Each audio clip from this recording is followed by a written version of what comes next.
观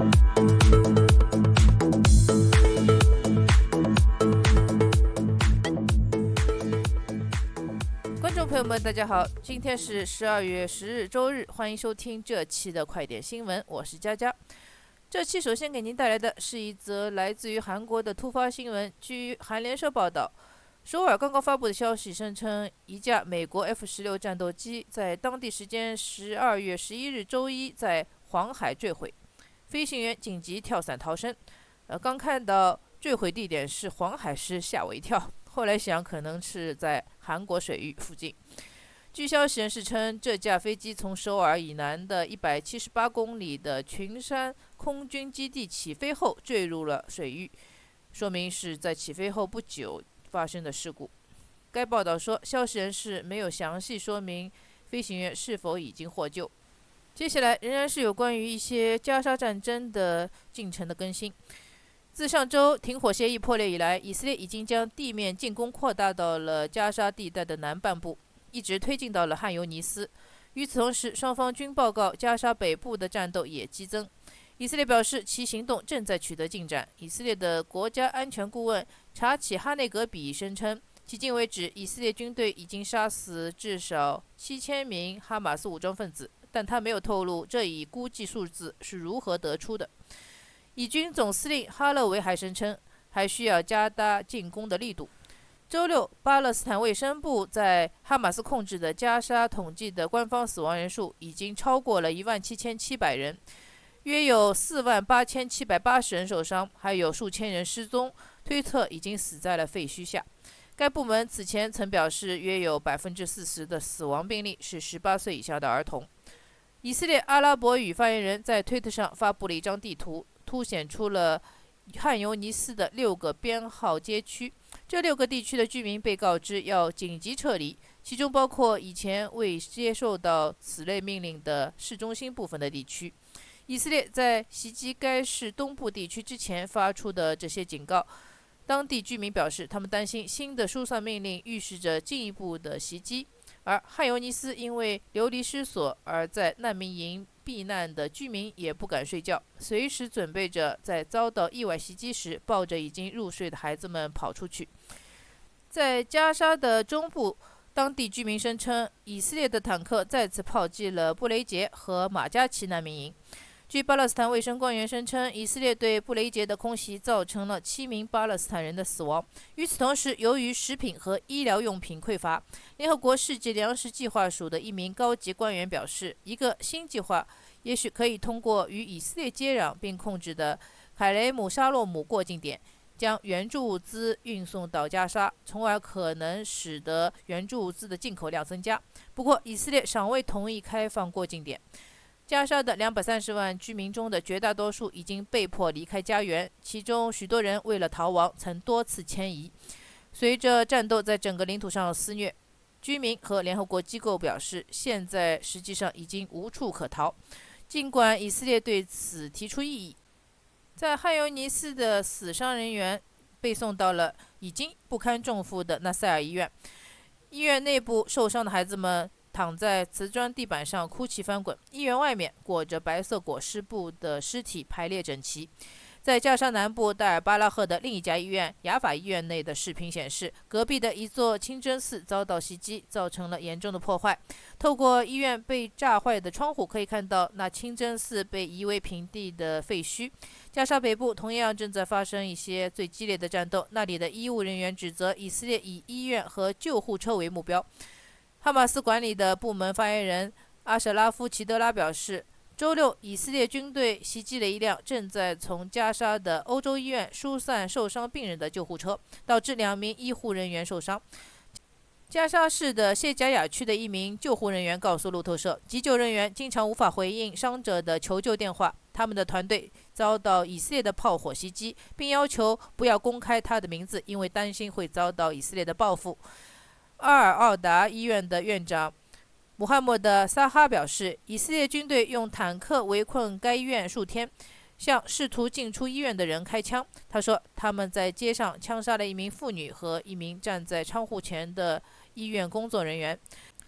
巴勒斯坦卫生部表示，周六以色列军队在同样位于加沙北部的另一家医院卡麦勒阿德万医院内枪杀了2名医务人员。加沙地带的中部大尔巴拉赫的雅法医院表示，由于以色列轰炸附近的那座清真寺的同时对其所造成的严重破坏，该医院已经于周五停止运营。在加沙北部的一些家庭在互联网上发布消息，恳求紧急救援人员冒险进入加沙城以提供援助。当被问及对巴勒斯坦医疗设施被袭击的说法发表评论时，以色列军方发言人重复了一直以来的官僚说辞：以色列遵循国际法，并采取可行的预防措施来减轻平民伤害。此前，以军曾表示，哈马斯在医疗设施内开展活动，并发布了一些视频来支持这一说法，而哈马斯则否认这一点。美国周五一票否决了由阿联酋提出的联合国安理会关于立即实行人道主义停火决议。安理会的15个成员国中有13个投票支持人道主义停火决议，而英国投了弃权票。内塔尼亚胡对投票结果表示欢迎，但为了保护这个盟友，该决议的投票结果在外交上孤立了美国。此次投票之前，联合国秘书长古特雷斯周三曾采取了罕见的行动，正式警告由15名成员组成的安理会长达2个月的战争对全球构成的威胁。阿联酋联合国副大使穆罕默德·阿布沙哈布向安理会发出质问：如果我们不能团结起来，呼吁停止对加沙的无情轰炸，我们向巴勒斯坦人传达的信息是什么？他说，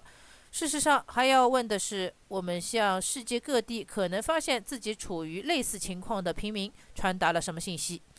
美国和以色列反对停火，因为他们认为这只会对哈马斯有利。相反，华盛顿支持暂时休战以保护平民，并允许释放哈马斯在10月7日的袭击中劫持的人质。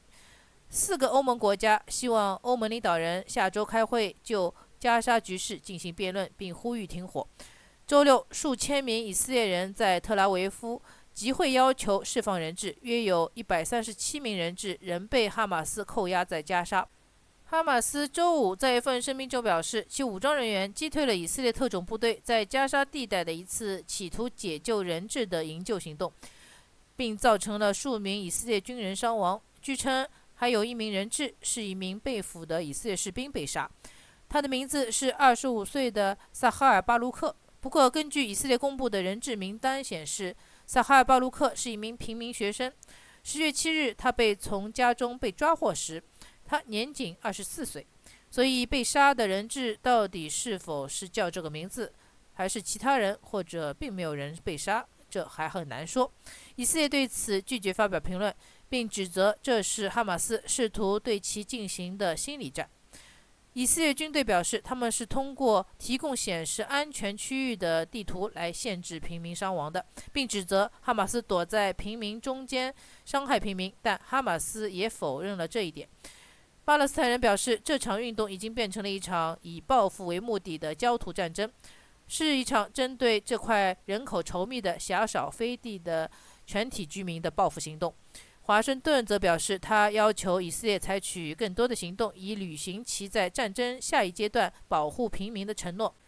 但华盛顿方面仍然表示支持以色列的立场，即停火将使哈马斯受益。周六，拜登政府还绕过了美国国会，而直接批准了向以色列紧急出售武器弹药。美国驻联合国副大使罗伯特·伍德周五对安理会表示，我们不支持该决议，呼吁不可持续的停火，这只会为下一场战争埋下种子。哈马斯政治局成员埃扎特·雷希克谴责美国的否决是不人道的，而巴勒斯坦权力机构主席阿巴斯则指责说，华盛顿的否决票使美国成为了以色列战争罪行的同谋。拜登政府声称对巴勒斯坦人和人权的担忧，同时又一手否决了联合国的停火呼吁，还绕过了整个美国国会，无条件支持以色列对加沙的狂轰滥炸。光从言行来看，简直就是精神分裂。这种精神分裂状态以前常在中国政府身上表现出来，没想到现在美国也病得这么严重了。观众朋友们，以上皆是来自路透社的消息，欢迎你们在留言区踊跃发言，继续讨论，留下你们各自的观点和评论。这里是快点新闻，我是佳佳，谢谢收听。如果您喜欢我们的内容，请支持我们的频道，记得要点赞，还有转发，欢迎订阅以及开启小铃铛。我们下期再见。